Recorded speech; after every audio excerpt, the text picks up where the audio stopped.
YouTube, how are you now? Sean back here from the EDC Den. Hello to all of my friends out there in YouTube land. Isn't this a beautiful sight, guys? Today we're doing something a little bit different on the channel. I'm going to be showing you some knives that stood out to me in 2020. Now, these are not knives that were produced in 2020, but they are knives that I acquired in my collection in the year of 2020. So we're going to go through kind of these little groupings that you see here and see if we can determine one knife that is my standout favorite knife that I acquired in 2020. So starting up here in the top corner, these are 3 knives from my good buddy Stuart Harvey, and we will get into why these are important. Up here in this corner, we've got 2 cold steel knives.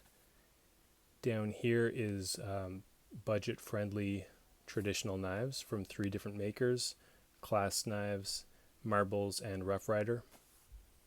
Here we've got 2 just random picks. We'll call that the miscellaneous section.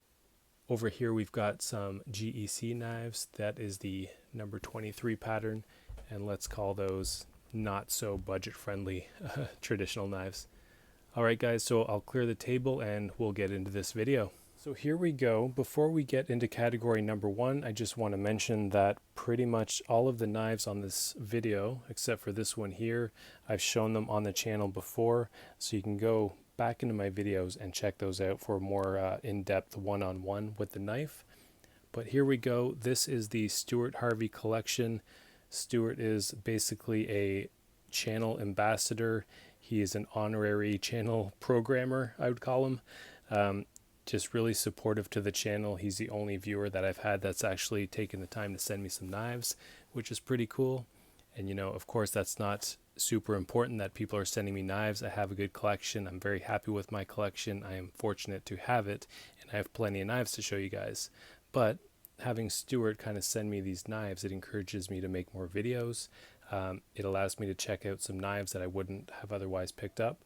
So Stuart, I really do appreciate that. Thank you so much. Here we've got the awesome Black Cat, the Mercator German knife. This is the Swiss Army Adventurer. And here we've got a Schrade knife. I'm going to hold out, not show you guys this one yet because I haven't shown it on the channel yet, but a really cool collectible knife from Schrade. So will these knives end up being the one that I choose as the standout knife? Well, we'll just have to keep on watching to find out, but they are definitely in contention. They're really important to me. They're really important to the channel. They are a good representation of the year 2020 to me because that's the year I did start this channel. Let's move on to the next category. Thanks again, Stuart. You're the best. Category number 2, guys. 2 really awesome big ass beefy cold steel knives that really impressed me. Cold Steel is a company that I stepped away from a few years ago. I just moved on to other types of knives. You know, I own maybe, I think 3 or 4 other Cold Steel knives plus these 2, but it was quite a big gap in between purchasing my first batch of Cold Steel knives and then these 2. So it was pretty fun to go back and research the new offerings from the company, just see what the standout knives were in the past few years. I decided to pick up these 2. This is the Cold Steel SR1 and the Cold Steel AD10. Again, I've shown these already, but these knives did stand out to me in 2020 as just Cold Steel keeping up their awesome production of very much hard use folders. Of course, by now we've all heard that Cold Steel has been sold. I picked these up well before that news came out, and I'm very glad I did. So feel pretty lucky to have added these to my collection this year. And again, let's see if these make it to the last round of cuts and stand out as my 2020 pick of the year for a knife that really stood out to me as an excellent knife and something that kind of represents my year in knife collecting.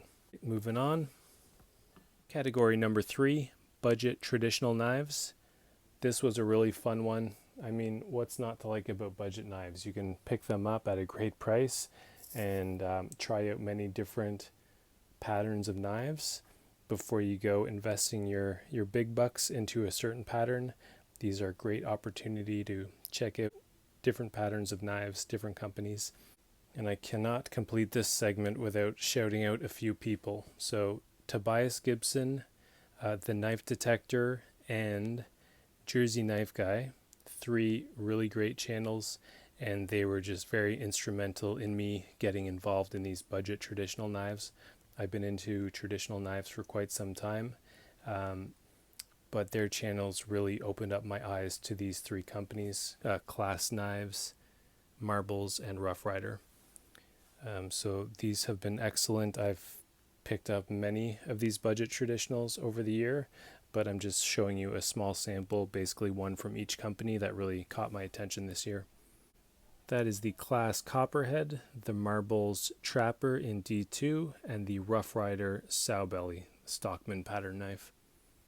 So these are definitely contenders just because of all the fun I had collecting these budget knives. Again, just the fact that you can try several makes it really enjoyable. If a pattern doesn't work out for you, a certain type of knife doesn't work out for you, they make great gifts, and it's always fun to give these away to friends. Alright, so we'll keep going to the next category here. The not so budget friendly line of knives in my collection. These are GEC knives. I've been very fortunate to start adding some GEC knives to my collection. I do have a few others, but these ones stood out to me. The GEC number 23 Trapper. This is the Beaver Tail, that's the Pioneer Trapper, and this is Antique Bone. Is there a fun name for this one? I don't know if there is. Beaver Tail, Pioneer, yeah, just Antique Bone I believe for this one. That's the unexcelled version. I got this Beaver Tail first. It was my first GEC and it absolutely blew me away. I knew that I would try and acquire more. I was fortunate enough and able to add 2 more to the collection here. So as it turns out, this is the one that I carry. It's got a nice grippy micarta on it with these grooves. It was the least expensive one for me to acquire.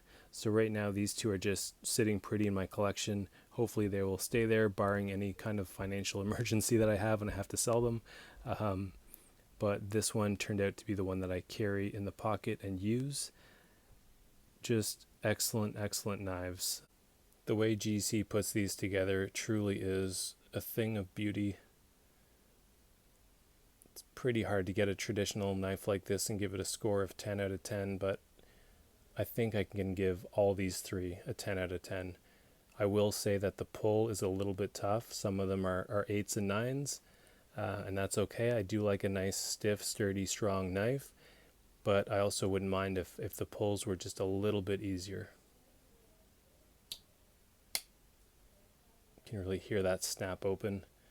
They all have really nice little etching patterns. Just a classy, cool knife.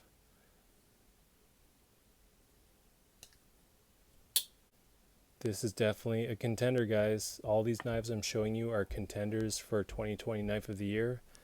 Let's see what we got with the next category. Here we go. Now we're into the miscellaneous section.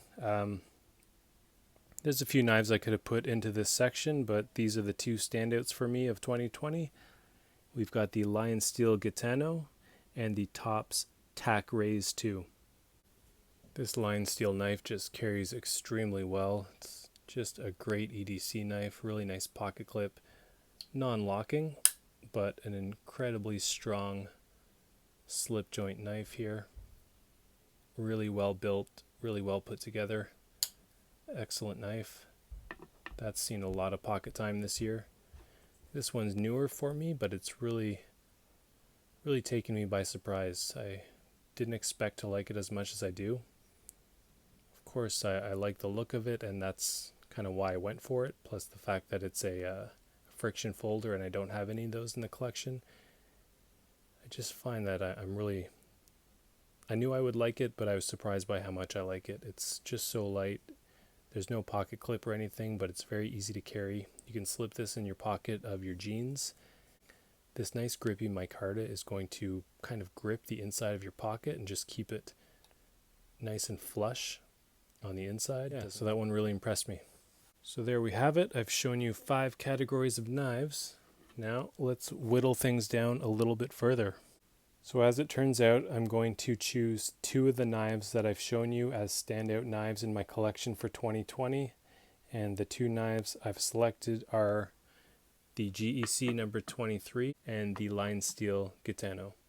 I chose this one because it has just gotten a whole lot of pocket time. The ease of carry with this, just the way the pocket clip fits in the pocket. Lightweight, strong, nice steel, interesting looking. Just a really great piece that I liked even more than I expected to, and even carried more than I expected. I think I did make some predictions that this could be my favorite knife of the year earlier on when I was showing this knife, and that does remain true. It's absolutely one of the most favorite knives that I acquired in 2020 from a carry and user perspective. The GEC number 23 Pioneer Trapper, a little bit different. I may not carry it as much as this guy here, but these 23s really impressed me. Just, I think it's whenever you get your first GEC, you're just blown away by the fit and finish, how sturdy they are. They're just excellent, excellent knives. I think my favorite out of the three, let's put the Gitano aside for a moment. My favorite of the three is this Beavertail 23. My favorite. Just love, love, love this beaver shield. Gets me every time. Must be the Canadian in me. Plus these nice wood handles with the cool jigging to imitate the beaver tail pattern. You can see on his tail he's got the line going down the middle with these little kind of notches, and that's what they've done here with the wood handle. Kind of see that consistent line going through with these little notches going off the side like a beaver tail. There's the cool etching on it. Normally I'm not big on etching, but this is really well done. Yeah, just as you can see, I picked up 3 of these this year. So that tells us a lot. It means I really like this knife and just had to get a couple more for the collection. So there we have it, guys. A look at many of the knives that stood out to me in my collection this year. We got it whittled down all the way to 2 knives. It's been fun. It's been a fun 2020 doing this channel. I've met a lot of really great people. I'm not going to do the thing where I shout out people individually because you're just bound to forget a few people, and I don't want that.